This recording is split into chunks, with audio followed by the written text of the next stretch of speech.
All right, welcome everyone to our service tonight. It's good to have y'all here.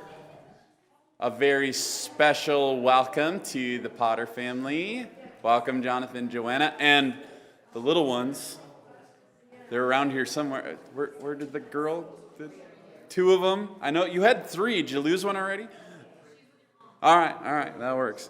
Welcome. We're glad to have all you here. Couple of announcements. Deacons, pastors, we've got our meeting on Sunday after the worship service. And then teens, your activity got moved to this Sunday after the worship service from 1 to 4. So teens, you have your activity following the morning worship service in the education building. So keep that in mind. We're going to sing the song, "Come Ye Sinners, Poor and Needy, Weak and Wounded, Sick and Sore." So as we prepare our minds to sing that, I thought about Revelation 22 and verse 17, where it says, "The Spirit and the bride say, 'Come,' and let the one who hears say, 'Come,' and let the one who is thirsty come. Let the one who desires take the water of life without price." And that wonderful gospel message, by grace, freely given, come. And aren't you glad the Holy Spirit opened your eyes to how much a sinner you were, how needy you were, so that you would come and richly partake of Jesus and find life, and I love those two last words, without price. Let's sing that song, "Come ye sinners, poor and needy, weak and wounded, sick and sore."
The other day, what does that mean? There are 10,000 charms. And he's like, I don't know. What does that mean? 10,000 charms. What do you think that means? Charms. What are charms? Music? Okay. Is that what we think about when we think about charms? Treasures? Are we like mystical charms that you would buy from like traveling people in wagons? 10,000 charms. What's that? He charms my, what is that in the I can't think of the hymn right now. My brain just went. For a thousand tongues to sing.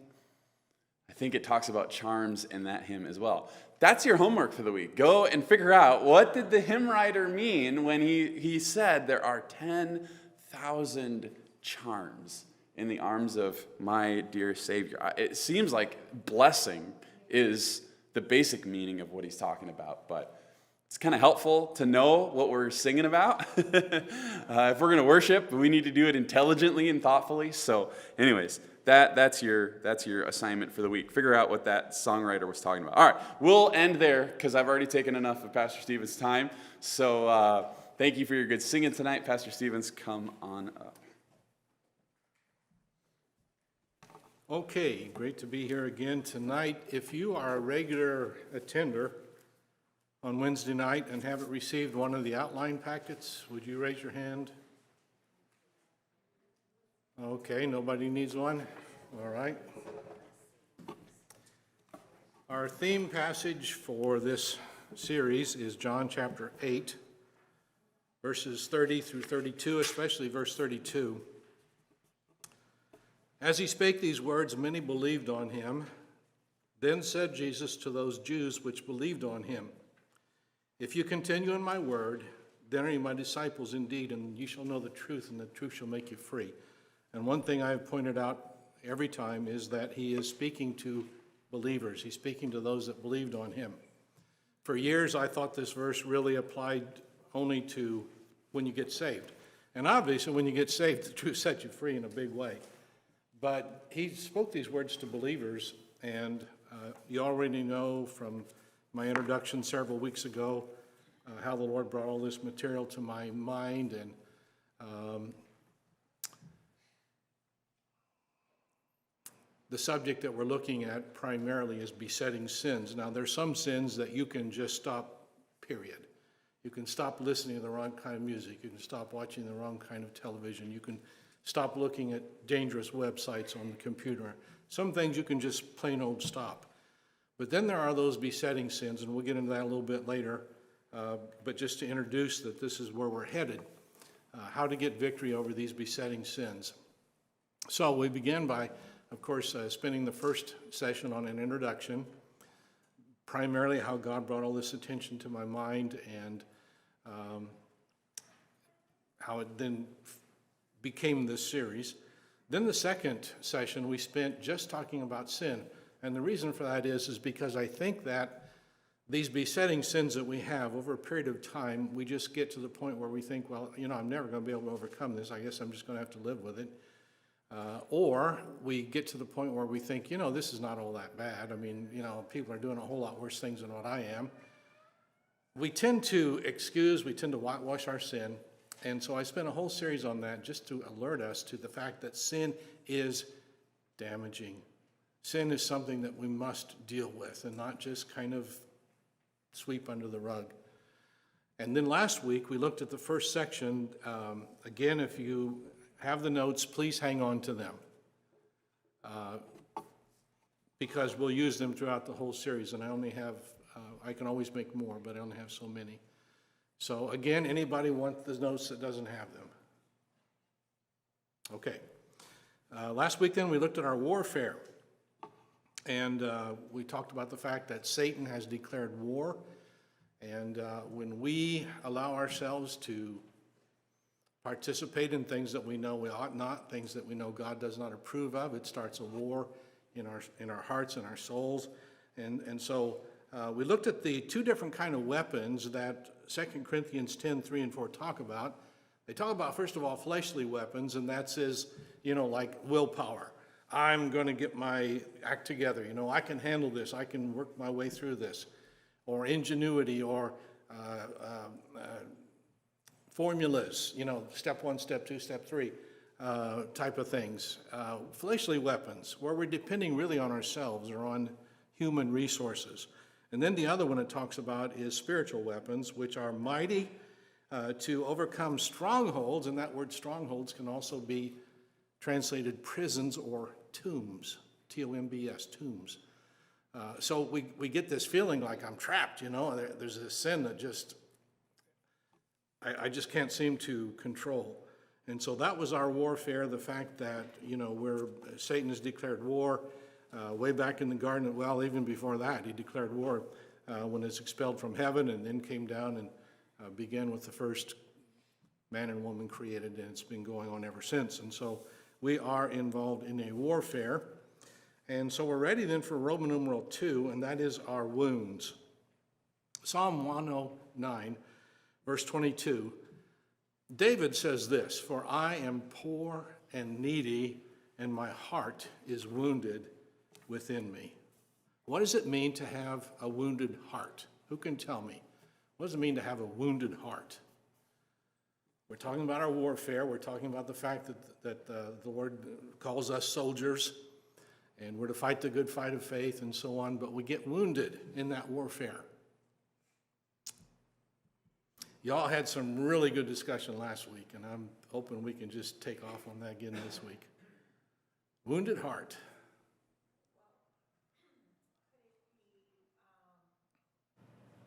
That the hurts that happened and what made him poor and needy. Hurt, okay. That's a good starting place, hurt. Well, let's continue on here, and then we'll come back to that. If you're using the outline, is the picture. Remember one of the, way back, years ago, that really got a hold of my heart and my attention was this book by Paul Tripp, where he made the statement, "Wounded soldiers sit before you." That just gripped me. Jonathan, every time you step in the pulpit, that's a good thing to remind yourself of. Wounded soldiers sit before me. Now, what does it mean, wounded soldiers? Obviously, the picture is, splints and crutches and scars and all these kind of things. But B is the problem. Like me, you have suffered and will suffer wounds in this battle. We're in a warfare, and we get wounded. So my heart is wounded. I'm poor and needy, David says, and my heart is wounded within me. Here's the danger. The danger is, well, I'll get back to that later. Let's not talk about that now. Some of these wounds will have taken place even before you were saved. The first 25 years of my life were not happy years for the most part, especially the first 18. I lost my mother at age 3. I don't want to go into the story in detail, but just wound upon wound upon wound. Being told I was a no good, I can't remember all the adjectives my stepmother used, and all the abuse, and finally running away from home and all those different things, wounds. So some of those wounds that you carry with you today, if you were saved later on in life, could have happened even before you were saved. Some of you maybe were victims of physical, mental, or emotional abuse. I was, all three. And so there's those wounds that we carry in. And once we get saved, those wounds are still there. They don't just go away. But we are able then to deal with them on a spiritual level. We can use these spiritual weapons of our warfare and not just the carnal weapons that we tried to use. The carnal weapons, sometimes people use alcohol or drugs or, all different kinds of escape mechanisms and that type of thing to deal with things. You, my friend, every single one of you, children maybe not so much yet, especially the younger children, but you have been hurt by other people more times than you can count and more times than you care to remember. One thing we've all learned is when you open up your heart to love, you open up your heart to get hurt. And it's the people that we care about the most that can hurt us the most deeply. But even those that, peripheral friends in our lives, still the hurts come, the hurts. That will be one type of wound, being hurt by others. And, we could elaborate on that in some detail, what that might look like. Other people hurt you by, let's just take a few minutes. What are some ways that people hurt us? And we carry these wounds. I think, it's kind of like what you mentioned, being someone putting you down Yep. a lot and telling you that you're worthless. And, Yep. Okay, that's one good example. Anybody think of any others? The way people hurt you. Insult you, turn against you, gossip about you. It hurts. Yeah. Rejection hurts. Then past failures. Oh my, oh my, oh my. After being as old as I am and having been in ministry so many years, I look back and I think, Why did you say that stupid thing? Why did you do that, you dummy? Past failures come back to haunt you, and Satan likes to use that against you. And so there are those kind of wounds. Maybe you were raised in an environment that was totally foreign to biblical disciplines. And so when you got saved, you had to initiate an entirely different lifestyle and worldview. And all these wounds are still there. The sins that you committed in the past and that type of thing, they're still there, and they still haunt you. And you find yourself maybe asking God to forgive you for something that you've already asked him to forgive you for umpteen times, which is totally unnecessary. But maybe you are plagued by a guilty conscience, and that guilty conscience is another form of wound, whether the guilt is real or imagined.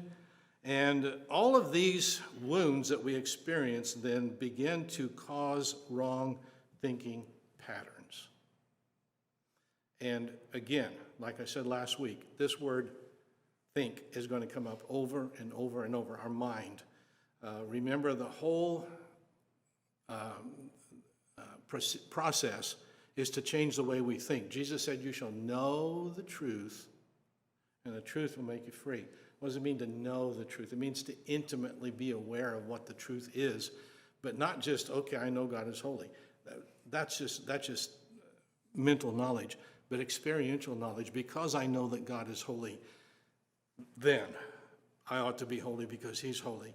And knowing the truth intimately is what's going to change us. And so it's changing the way we think. Romans 12, 1 and 2. Be transformed by the renewing of your mind, the way you think. And so that's going to come up over and over and over. Wrong thinking patterns. Oh my goodness, I only got 3 minutes left. I'm going to go a little bit over time tonight. Last time we went way over time, but 3 is our weakness, or our weaknesses, plural. And we're going to talk about our weaknesses, and having just talked about our wounds, here's the danger. Using those wounds and using our current weaknesses as an excuse.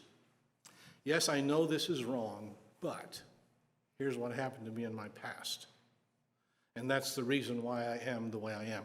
The danger is to use them as an excuse. Now, we need to be aware of the fact that these wounds are there, but not to use them as an excuse. You follow me? You see what I'm saying there? Somebody go like this? Okay, somebody else go like this? Okay, you're following me, good. Okay, A is our conflict.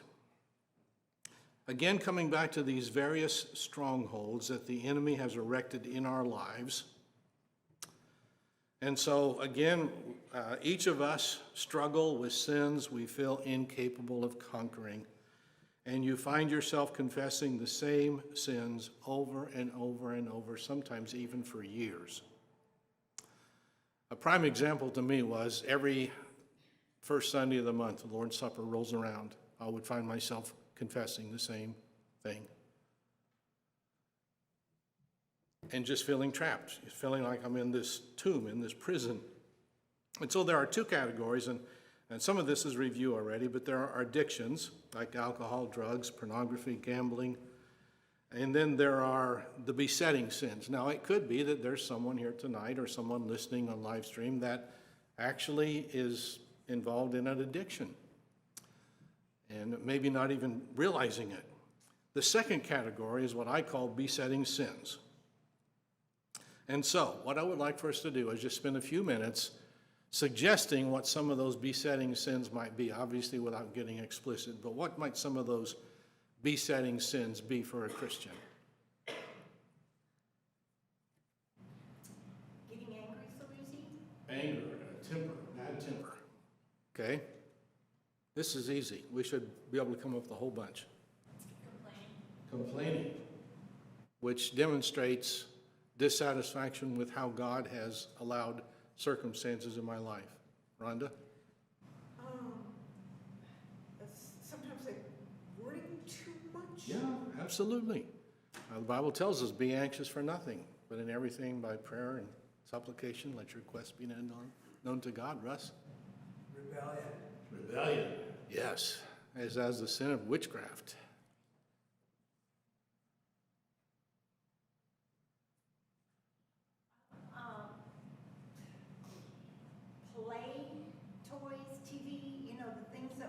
spend our off time with entertainment. Wrong kind, I'm assuming you mean. No, I'm saying that they kind of take over. We just get so wrapped up like in these gaming or something. And that could fall under the category of addictions. Now, the reason why I'm asking you to suggest some is because it might ring a bell with you. You might not, and one thing I did ask you to do already is to write it down somewhere where nobody else is going to see it but you, unless you want to share with your parent or your partner. Write down those besetting sins and start with the one that you think is the most damaging. But sometimes there are things that we don't consider to be sins, and so that's why I wanted us to name some for instances. Immoral thoughts. Sometimes we think, well, my thought life, I'm the only one that knows well, no, God knows. But is it okay to think wrong thoughts? No. Again, you know the truth will make you free. Free from what? What will the truth make you free from? This is going to be on the quiz. Lies.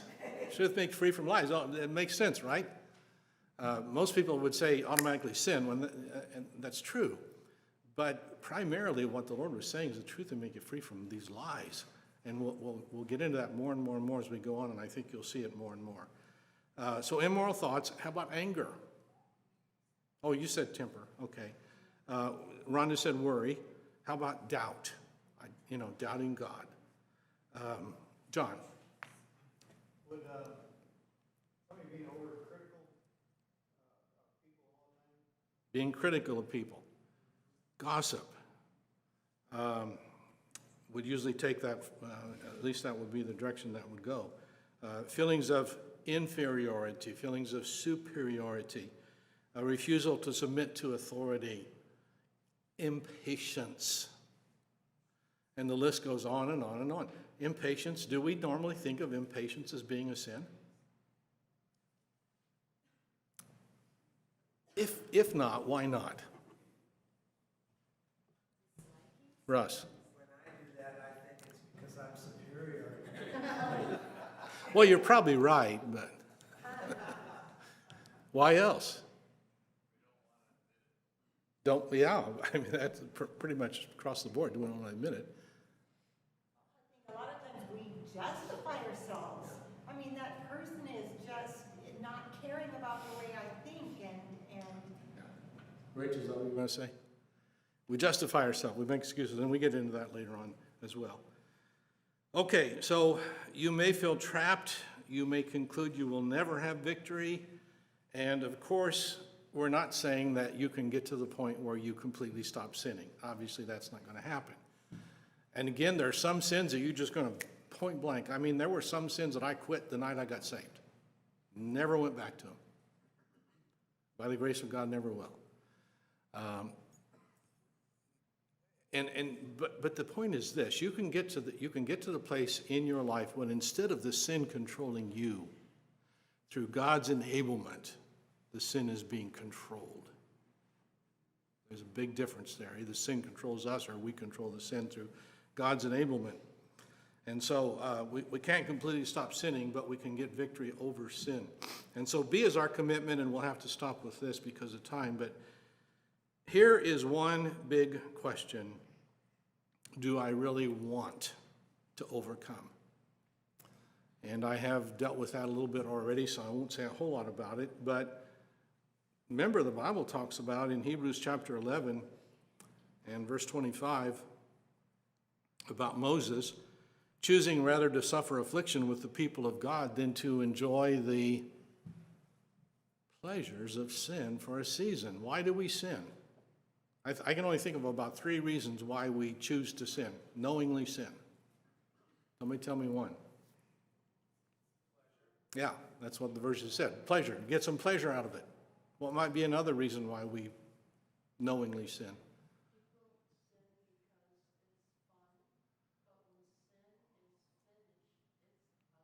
Yeah. Linda? revenge, like getting back at somebody.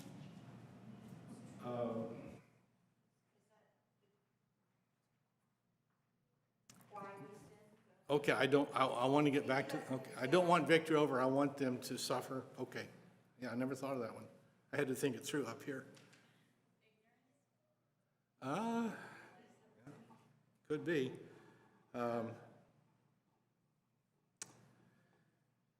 It's either some form of pleasure we get out of it, or power, or profit. Remember those 3 P's: pleasure, power, profit. There might be other categories, but those are the 3 that come to my mind. We choose to sin because we get power over someone else or something else. Or what was the last one? Pleasure, power, profit. Yeah, cheat on your taxes or steal, you know. So that's, people do it because they want to. And so, do I really want to overcome? Sin is pleasurable, as Joyce pointed out, for a season.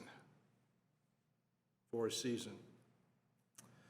And then we reap the consequences, don't we?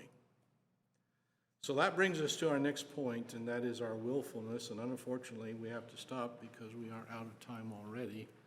But any comments or questions tonight? Any clarifications? I guess I just wanted to add something in the stronghold, besetting sin, self-pity. Self-pity, yeah, that's a big one. And the repercussions of that feeling of self-pity if we don't, yeah. Okay, anything else? I think the devil makes sin seem like it's fun, but then after people sin and then they deal with that guilt for years and years and years, and they can literally get sick from guilt and stuff, bad stuff. And is it in Psalms that describes the person that gets drunk and they do all kinds of stupid things and regret it, but what happens? They go back and do it again. So it's addictive, right? Okay, well, we didn't get very far tonight, but we'll try to keep putting the pieces together, and hopefully you can follow it. I know at least one person that told me that he watches these in review before he comes back for the second one. And they are going to be on the website and on YouTube, so if you want to see the whole series. Okay, we've got a prayer letter from the Bells, and it's their May prayer letter, so it's right up to date. In April, our church held a Friday evening evangelistic service. We have been teaching on personal evangelism recently in our Wednesday evening services, and wanted to give our church members an opportunity to invite their unsaved friends and family members to hear the gospel presented. We had around 40 in attendance with 4 new, bless you, 4 new visitors